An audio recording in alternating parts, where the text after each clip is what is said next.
My name is Douglas.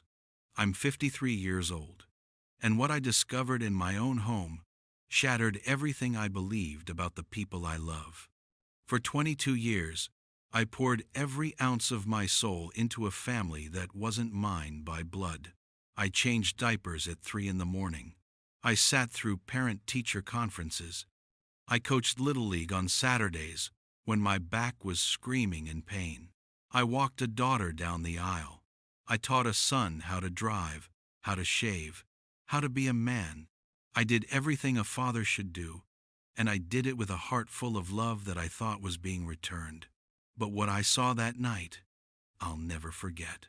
Before I continue, please like this video, subscribe, and tell me where you're watching from. It helps me know someone out there still believes in stories like this. Because right now, sitting here in this empty apartment, I need to know that someone, somewhere, understands what it means to give everything and receive nothing but betrayal in return. Let me take you back to the beginning. Back when life made sense. Back when I believed in the goodness of people, especially the people who called me Dad. I met Patricia when I was 31 years old. She was 29, recently divorced, with 2 kids, Bethany, who was 6, and Liam, who was 4. I was working as an electrician. She was a receptionist at a dental office. We met at a barbecue thrown by a mutual friend. I remember watching her with those kids, the way she brushed Bethany's hair out of her face, the way she laughed when Liam spilled juice all over his shirt. There was something beautiful about her exhaustion, her determination, her love for those children. We started dating, slowly at first. I was careful. I didn't want to be another man who walked in and out of those kids' lives. I'd seen what that did to children. My own father had disappeared when I was 8, and I carried that wound my entire life. I promised myself that if I ever became part of a family, I would stay. I would be the man my father never was. 6 months into dating Patricia, I met the kids properly. Bethany was shy, hiding behind her mother's legs, peeking out at me with these huge brown eyes. Liam was the opposite, running up to me immediately, asking if I liked dinosaurs, showing me his toy T-Rex. I got down on my knees, looked that little boy in the eyes, and told him that Tyrannosaurus Rex was my absolute favorite. His face lit up like Christmas morning. That was the moment I fell in love with being a father. Patricia and I got married 2 years later. Small ceremony, just family and close friends. When the pastor said, "Do you take Patricia to be your wife?" I meant it with every fiber of my being. But in my heart, I was also making another vow to those 2 kids standing beside us in their little formal clothes. I vowed to be their father, to protect them, to guide them, to love them as my own. And I did. God help me, I did. We moved into a 3-bedroom house in a quiet neighborhood with good schools. I worked overtime constantly, sometimes 60, 70 hours a week, to make sure those kids had everything they needed. New clothes for school, birthday parties with all their friends, summer camps, music lessons. Bethany wanted to play piano, so I bought a used upright and paid for 5 years of lessons. Liam wanted to play hockey, so I bought the equipment, drove him to practices at 5 in the morning, sat in freezing rinks every Saturday for 8 years. I packed their lunches every single school day. I helped with homework at the kitchen table every night. I went to every recital, every game, every awards ceremony. When Bethany had nightmares, I was the one who sat on the edge of her bed, rubbing her back until she fell back asleep. When Liam got bullied in middle school, I was the one who taught him how to stand tall, how to be confident, how to use his words instead of his fists. I taught them both how to ride bikes, how to swim, how to fish. I showed Liam how to change a tire, how to check the oil in a car, how to wire an outlet safely. I taught Bethany how to build a bookshelf, how to fix a leaky faucet, how to stand up for herself in a world that would try to diminish her. Their biological father?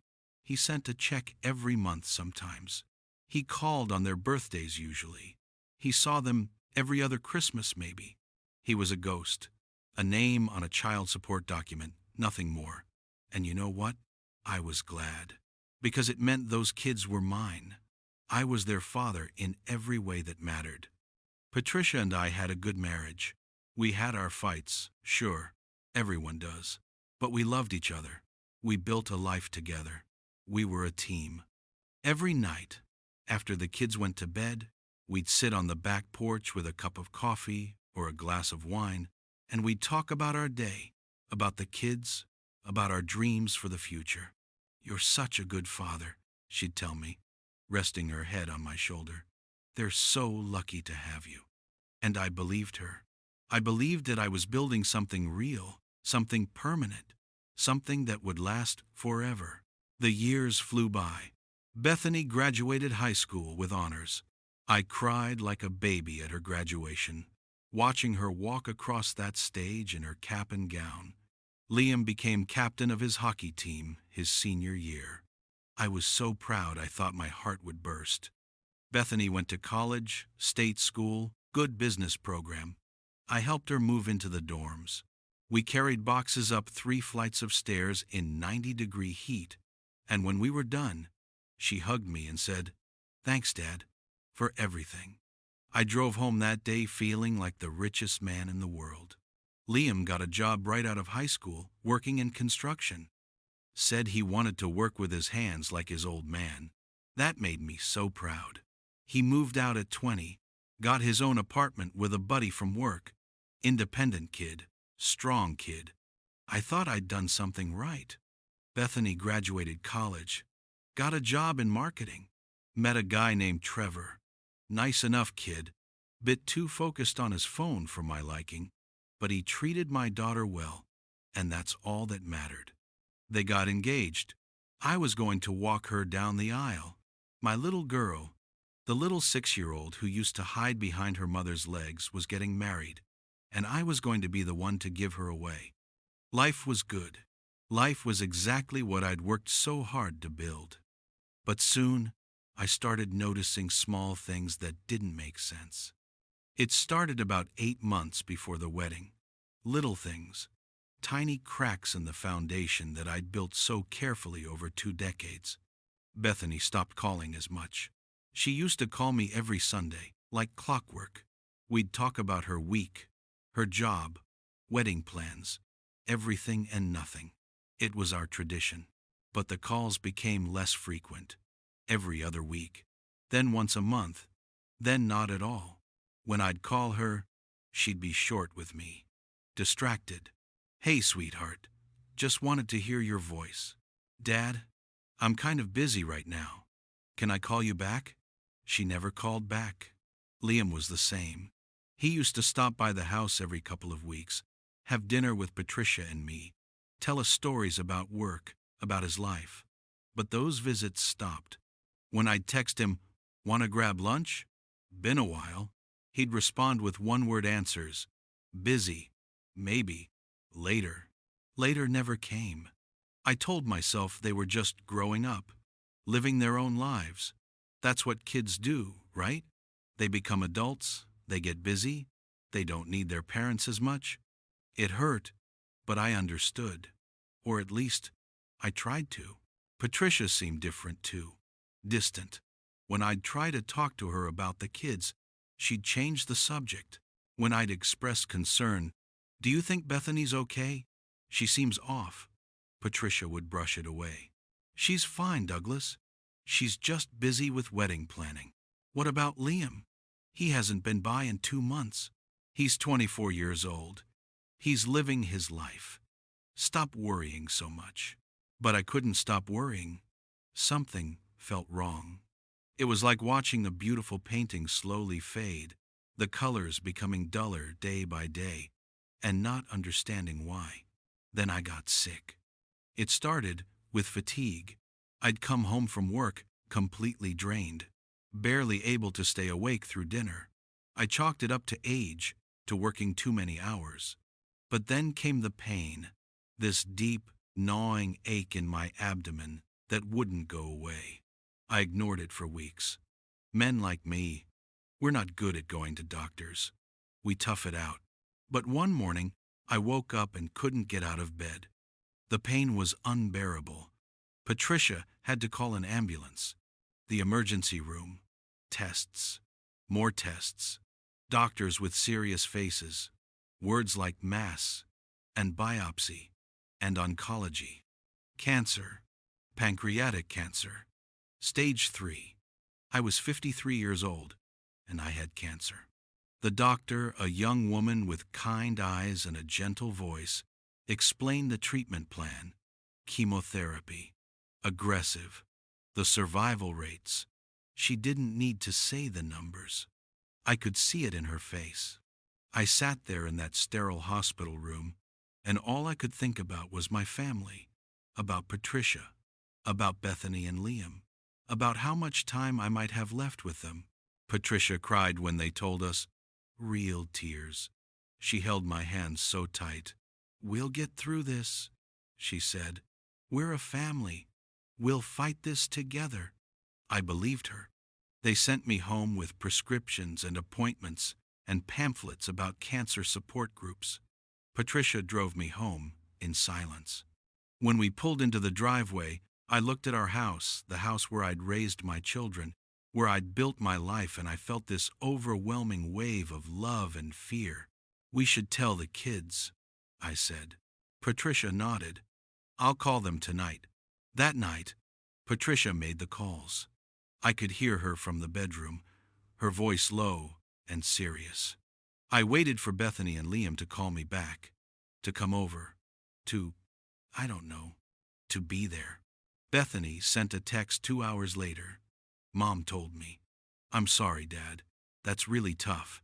Let me know if you need anything. Let me know if you need anything." Like I was a neighbor she barely knew, not the man who raised her. Liam didn't respond at all. Not that night. Not the next day. Not the day after that. I told myself they were processing it, that they were scared, that they didn't know how to handle it. I made excuses for them because that's what parents do. We protect our children, even from our own hurt feelings. The chemotherapy started 2 weeks later. If you've never been through it, I pray you never do.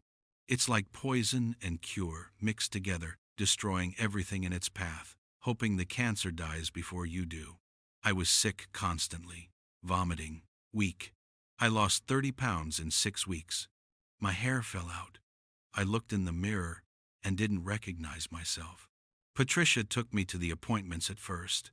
She'd sit in the infusion room with me, scrolling through her phone while the chemicals dripped into my veins. But after a few weeks, she started making excuses. "I have to work, Douglas. We need the insurance. Can you take an Uber? I have a dentist appointment. My sister needs help with something. You'll be okay for a few hours, right?" I'd sit in that chair alone, watching other patients with their families beside them, holding their hands, talking to them, being there, and I'd feel so desperately alone. I called Bethany one night. About 6 weeks into treatment, I was having a bad day. One of those days where the pain and the nausea and the fear all crash together, and you just need to hear a familiar voice, someone who loves you, telling you it's going to be okay. The phone rang 4 times. I thought it would go to voicemail. "Hello?" She sounded annoyed. "Hey, sweetheart. It's Dad." "I know. What's up?" I'm having a rough day. Wondering if maybe you could come by, just for a little while?" Silence. Then, "Dad, I'm really busy with wedding stuff. Trevor's family is in town, and we have like 5 things to do this weekend." "Oh, okay. I understand. Maybe next week?" "Sure. Next week." Next week never came. He stopped smiling. She stopped looking me in the eyes. And I didn't know why. I'd lie in bed at night, too sick to sleep, and I'd replay every moment of the last 22 years. Every birthday party, every Christmas morning, every time I told them I loved them, every sacrifice I made. And I'd wonder, what did I do wrong? Where did I fail? Why don't they want to be here? The questions ate at me worse than the cancer. Until one night, I saw something that made my heart stop. I couldn't sleep. It was 3 in the morning, and the nausea was so bad, I thought I might die right there in my bed. I got up slowly, carefully, trying not to wake Patricia. I walked to the bathroom, gripping the walls for support. My legs felt like they belonged to someone else. After I finished being sick, I washed my face with cold water and looked at the ghost in the mirror. Hollow eyes, sunken cheeks, gray skin. I looked like a corpse already. I needed water. I made my way downstairs slowly, one step at a time, holding the railing like an old man, which, I suppose, I was now. The kitchen was dark except for the light from the microwave clock. I was filling a glass at the sink when I heard Patricia's phone buzz on the counter. Once, twice, 3 times, in quick succession. I wasn't trying to snoop. I wasn't that kind of husband. But the screen lit up, and I saw the preview of the messages before I could look away. Bethany, is he asleep? Yes. Finally. Good. So, about the house. The screen went dark. I stood there in the darkness, my hand shaking so badly that water sloshed out of the glass. About the house? What about the house? I told myself it was nothing. Maybe they were planning a surprise for me. Maybe they were trying to figure out how to help with medical bills. Maybe, but deep in my gut, I knew. The same way you know when you're standing on ice that's about to crack. You can feel it, even if you can't see it. I went back to bed. I didn't sleep. I lay there in the dark, listening to Patricia breathe, and I felt something fundamental shift inside me. A door that had been slowly closing for months finally clicked shut. The next morning, I was exhausted. Patricia had already left for work by the time I dragged myself out of bed. There was a note on the counter. Appointment with Dr. Reeves at 2 p.m. Can you get yourself there? Call me if you need me. P. Can you get yourself there? To my cancer treatment. Can I get myself there? I called Liam.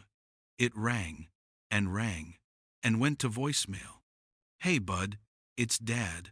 I have a treatment today at 2, and I was hoping, I was wondering if you might be free to take me? It's okay if not. Just thought I'd ask. Love you. He texted back 3 hours later. Got work. Sorry. I took an Uber to the hospital. The driver was a young kid, maybe 25, listening to music too loud. He helped me out of the car because I was moving so slowly. You okay, man? He asked. Yeah, just cancer. He looked at me with such genuine concern. This stranger, this kid who would never see me again. That sucks, dude. I hope you feel better. I tipped him everything I had in my wallet. Sitting in that infusion chair, alone again, watching the poison drip into my veins, I made a decision. I needed to know what was going on.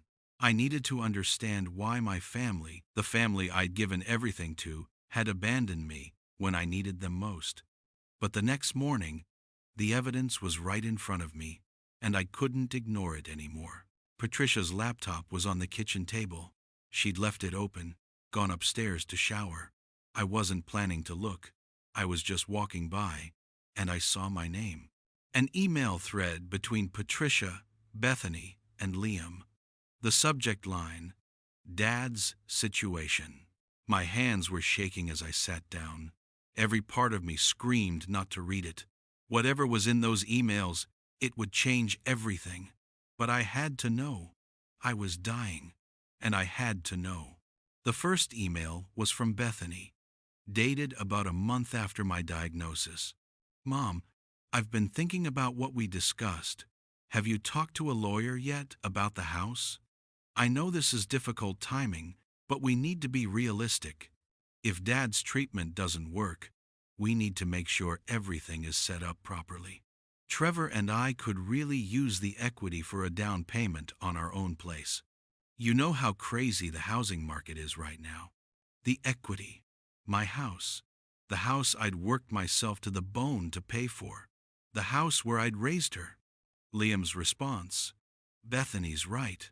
Plus, Mom, you're going to need money if medical bills are expensive. I was thinking I could move back in with you for a while, save some money. My apartment is expensive. Patricia's response. I know, both of you. I'm working on it. The lawyer said, we need to be careful about timing. Douglas's name is on everything. But once things resolve, we'll figure it out. Bethany, honey, I promise you'll get your help with the house. Liam, you can absolutely move back home. We just need to be patient right now. And please, both of you, try to visit him sometimes. If he gets suspicious, it could complicate things. If he gets suspicious, try to visit him sometimes. Once things resolve. I read the emails over and over, each time hoping I'd misunderstood, hoping there was some other explanation. But there wasn't. The words were clear, clinical, cold. They were waiting for me to die. They weren't distant because they were scared or didn't know how to handle my illness. They were distant because they were planning, calculating, dividing up my assets before my body was even cold. I scrolled down. More emails. Bethany complaining about the cost of flowers for her wedding. I really wish Dad's timing had been better. This is supposed to be my special day, and now everyone's going to be thinking about his cancer. Liam asking Patricia if she thought I'd leave him my truck. It's a 2018 F-150, barely used, worth at least $25,000. My truck. The truck I'd bought specifically to help him move, to haul his furniture, to be there for him whenever he needed me. There was an email from Patricia to a lawyer asking about life insurance policies and what happens to marital assets when one spouse dies. Another email where she complained to Bethany. He's being so needy lately. Called me at work twice yesterday just to talk. I can't deal with his emotions right now. On top of everything else, his emotions, my fear, my pain, my desperate need for comfort from the woman who promised to be there, in sickness and in health. I sat at that table and felt something inside me die that had nothing to do with cancer. It was hope. It was love. It was faith in the people I'd devoted my entire adult life to. 22 years.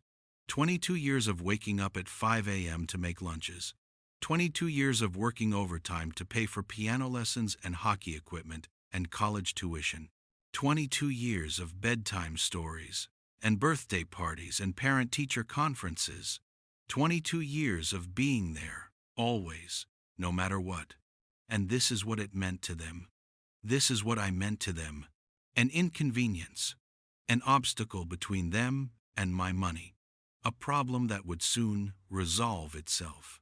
I heard Patricia's footsteps on the stairs. I closed the laptop carefully, stood up, and walked out of the kitchen. I couldn't look at her.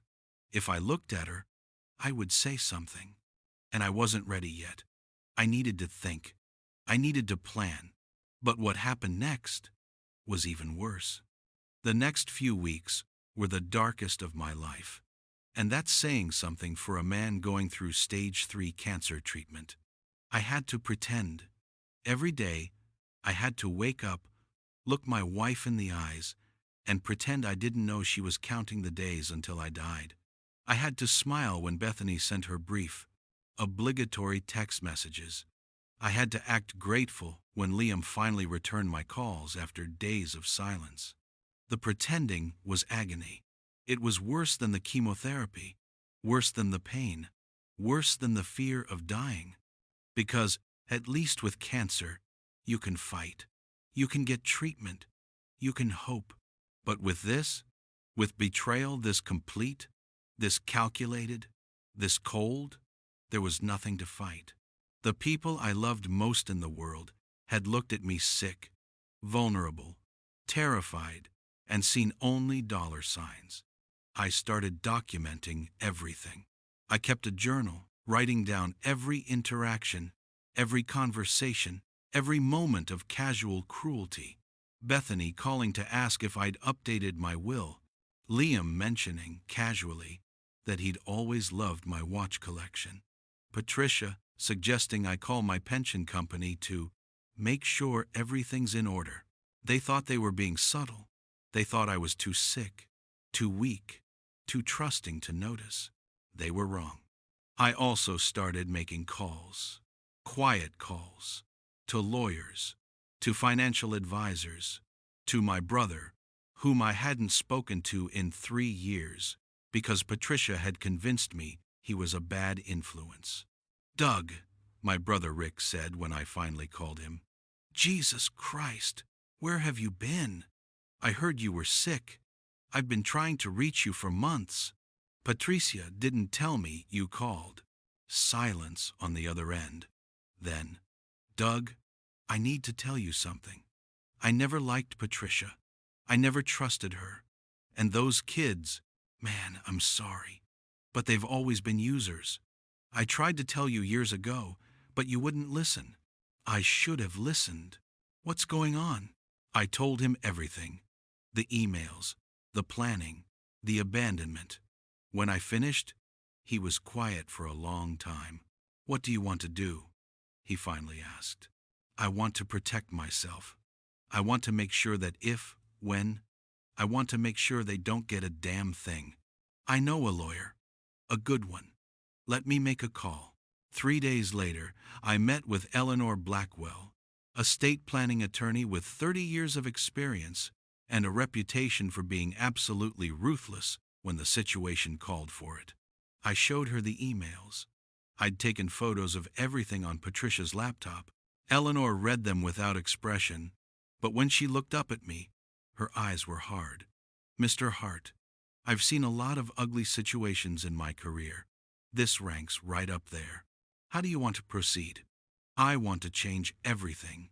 The will, the house, the life insurance, everything. I want to make sure my wife gets nothing. I want to make sure those kids get nothing. They're not your biological children, correct?" "No, but I raised them. I loved them like they were mine. That emotional attachment is going to make this harder for you." "I know." She leaned back in her chair. "Okay, here's what we're going to do." We worked for 3 hours that day, rewriting my entire estate plan. I changed my will, leaving everything to my brother Rick and his kids. I refinanced the house solely in my name. Patricia had never worked enough to really contribute to the mortgage, and I had the paperwork to prove it. I changed the beneficiaries on my life insurance. I opened new bank accounts that Patricia didn't know about and started funneling money there.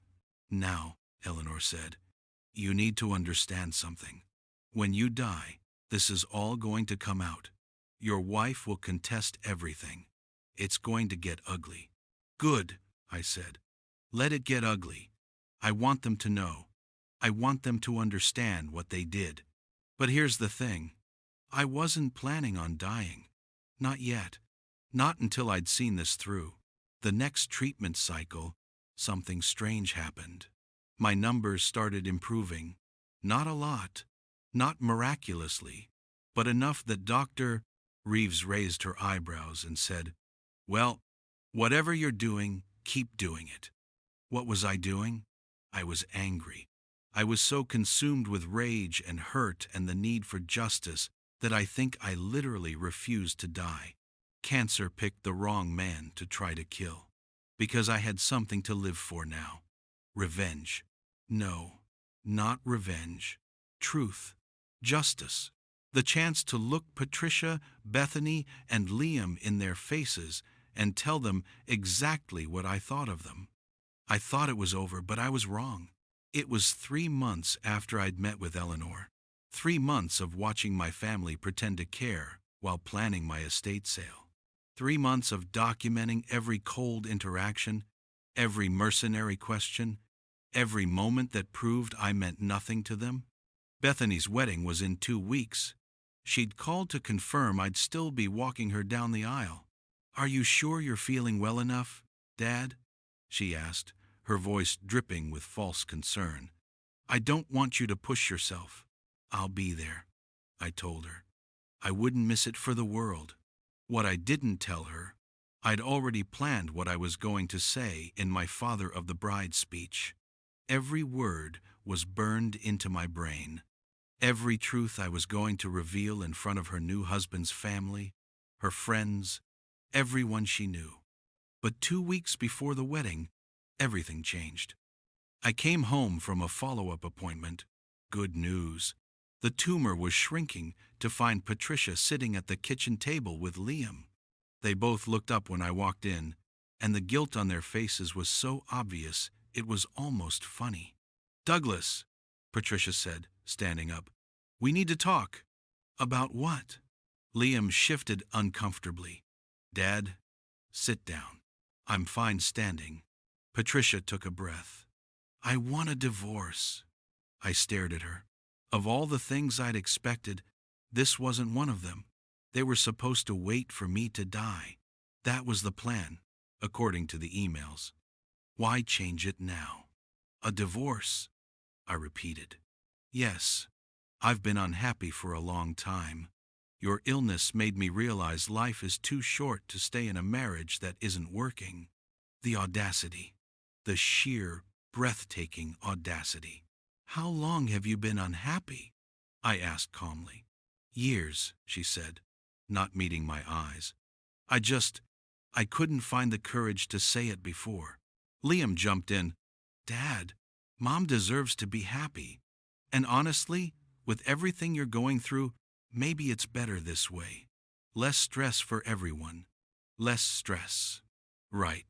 Less stress for them when they didn't have to wait for me to die to start dividing up my things. I felt something cold settle into my bones. Colder than cancer. Colder than death. "When do you want me to move out?" I asked.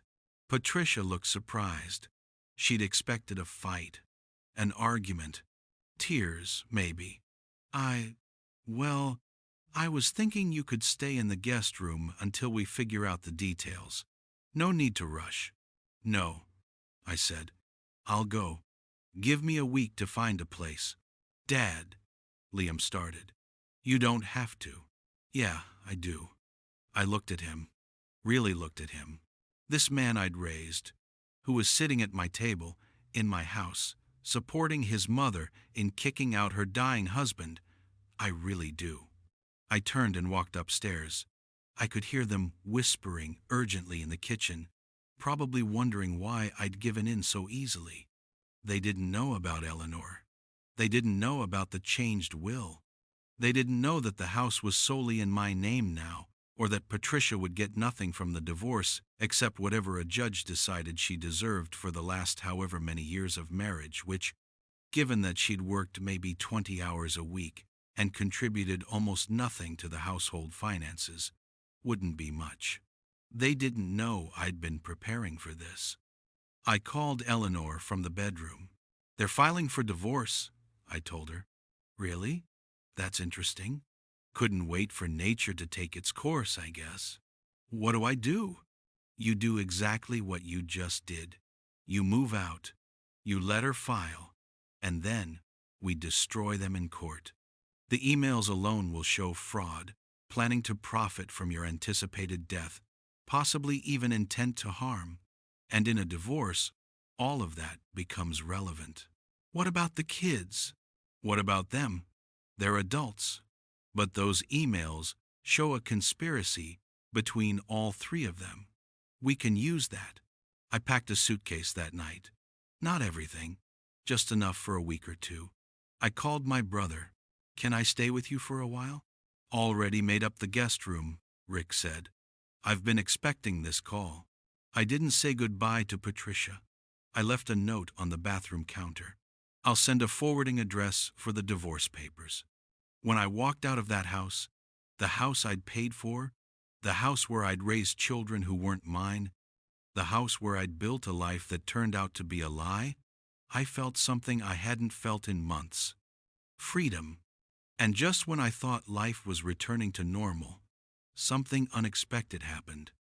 I'd been living with Rick for about a month when I got a call from an unknown number. Usually, I didn't answer those, but something made me pick up. Mr. Hart? Douglas Hart? Yes? This is Detective Lisa Morrison with the State Police. I'd like to talk to you about some emails that were reported to us. My stomach dropped. What emails? Can you come down to the station?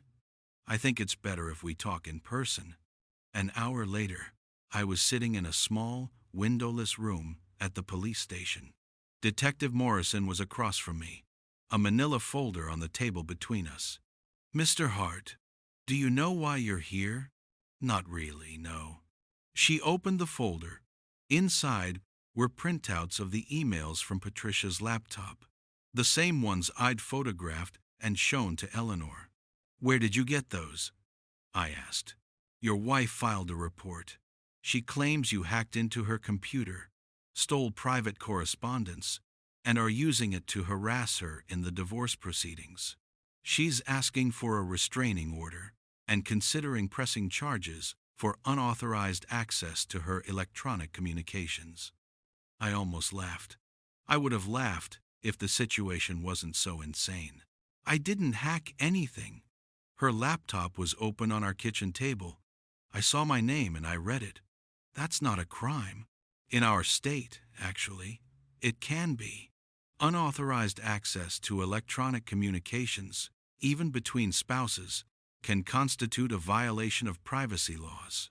Even when those communications are about planning to steal everything I own the moment I die from cancer? Detective Morrison's expression shifted slightly. I've read the emails, Mr. Hart. I'm not here to charge you with anything. Not yet. I'm here because I need to understand the full situation. I told her everything. The diagnosis, the abandonment, the discovery, the lawyer, the divorce, all of it. When I finished, she was quiet for a long moment. Mr. Hart, I have to be honest with you. What your family did planning, waiting for you to die, dividing up your assets, it's morally reprehensible, but it's not illegal. People are allowed to make plans. They're allowed to discuss inheritance. They're even allowed to be terrible human beings. I know. However, she continued, the way you obtained this information could be problematic. Your wife has a legitimate argument for invasion of privacy. And if she pushes this, you could face charges. Even if those charges don't stick, it could seriously impact your divorce case. So what do I do? You stop using those emails. You tell your lawyer to base the divorce on other grounds, and you hope your wife doesn't push the criminal angle. I left the police station feeling defeated. The one piece of real evidence I had, the one thing that proved what they were really thinking, and I couldn't use it. I called Eleanor. They're trying to flip the script, she said after I explained. Make you the bad guy. It's a common tactic. Can they win? In criminal court? Probably not. But they could make your life very difficult. And in the divorce, if the judge thinks you violated her privacy, it could affect the settlement. So I just... What? Let them get away with it? No, we just fight smarter. We don't need the emails. We have other evidence. The fact that she's filing for divorce while you're sick, the fact that your children have documented histories of not visiting you during treatment, the fact that you can show you paid for everything in that house, and she contributed almost nothing, we have enough. It doesn't feel like enough. Trust me, Douglas. We'll make it enough. The divorce proceedings dragged on for months. Patricia wanted half of everything, the house, my pension, my savings, even my truck. Her lawyer painted me as a controlling husband who had isolated her from her children, who had used money as a weapon, who was now vindictively trying to leave her with nothing. My lawyer, Eleanor, painted her as a woman who had married me for stability, who had let me raise her children while contributing almost nothing financially or emotionally, and who was now abandoning me in my time of greatest need to pursue her happiness. The judge was a woman in her 60s named Patricia Hawthorne, appropriate given my wife's name. She listened to both sides with an expression that gave nothing away. When it came time for testimony, I had to sit there and listen to Patricia lie under oath. She claimed I was emotionally abusive, that I had driven her children away with my demands and my temper, that she had stayed in the marriage out of fear and obligation. Bethany testified too, said I was controlling, that I had made her childhood difficult with my expectations, that she was relieved when she moved out and could finally be herself. Liam corroborated their stories, said I was angry all the time, that he never felt like he could live up to my standards, that he'd always felt like an obligation to me, not a son. I sat there and listened to them rewrite 22 years of history. Every sacrifice I'd made, they twisted into manipulation. Every act of love, they painted as control. Every moment of pride I'd felt in them, they claimed was pressure and judgment. When it was my turn to testify, I told the truth, all of it. I showed bank statements proving I'd paid for everything. I showed emails and text messages, ones I'd legally saved, showing me reaching out to them, begging for calls, asking for visits during my treatment. I showed medical records documenting my appointments, and logs showing I'd gone to most of them alone. I showed the wedding planning emails where Bethany complained about the inconvenience of my cancer treatment. I showed the texts where Liam asked about my truck's value. I showed proof that Patricia had called a real estate agent 3 weeks after my diagnosis to get a market evaluation of our house. And then Eleanor asked me the question we'd practiced. Mr. Hart, in your own words, why are you fighting this divorce so hard? I looked at the judge, then at Patricia, then at Bethany and Liam, sitting behind their mother in support. I'm not fighting the divorce, I said. She can have the divorce. I don't want to be married to someone who saw my cancer diagnosis as a business opportunity. What I'm fighting for is dignity. What I'm fighting for is truth. These people, I gestured to my wife and the children I'd raised, they took 22 years of my life. 22 years of love and sacrifice and work and devotion.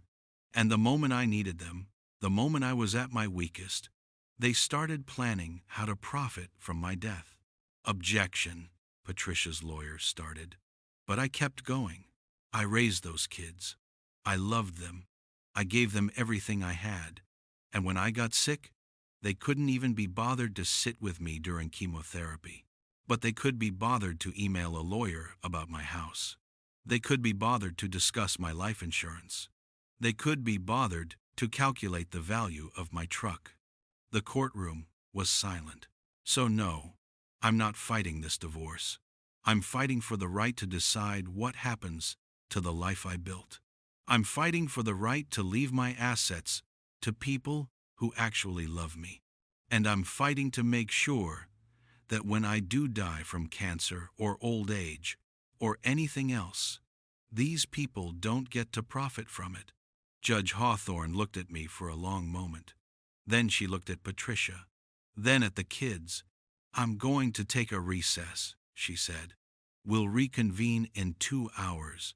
2 hours later, we were back in the courtroom. Judge Hawthorne had a thick stack of papers in front of her and an expression that made Patricia's lawyer look nervous.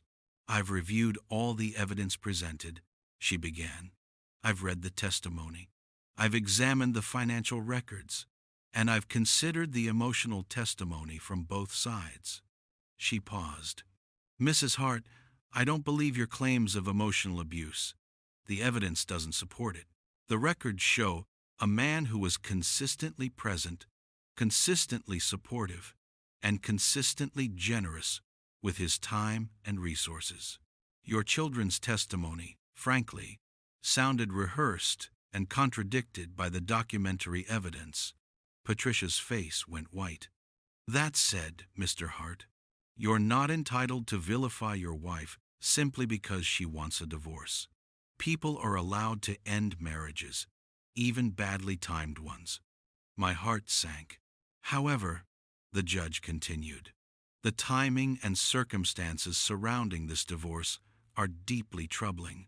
The evidence suggests that Mrs. Hart and her adult children began planning for Mr. Hart's assets before the divorce was ever mentioned. The documented lack of support during his medical crisis, combined with the demonstrated interest in his financial assets, paints a very unflattering picture. She looked directly at Patricia. Mrs. Hart, I'm granting your divorce, but you're not getting half of anything. This was not an equitable partnership. Your financial contribution to this marriage was minimal. Your emotional support during your husband's illness was virtually non-existent, and your conduct, both before and during these proceedings, has been, in my professional opinion, reprehensible. She turned to me. Mr. Hart, the house is yours.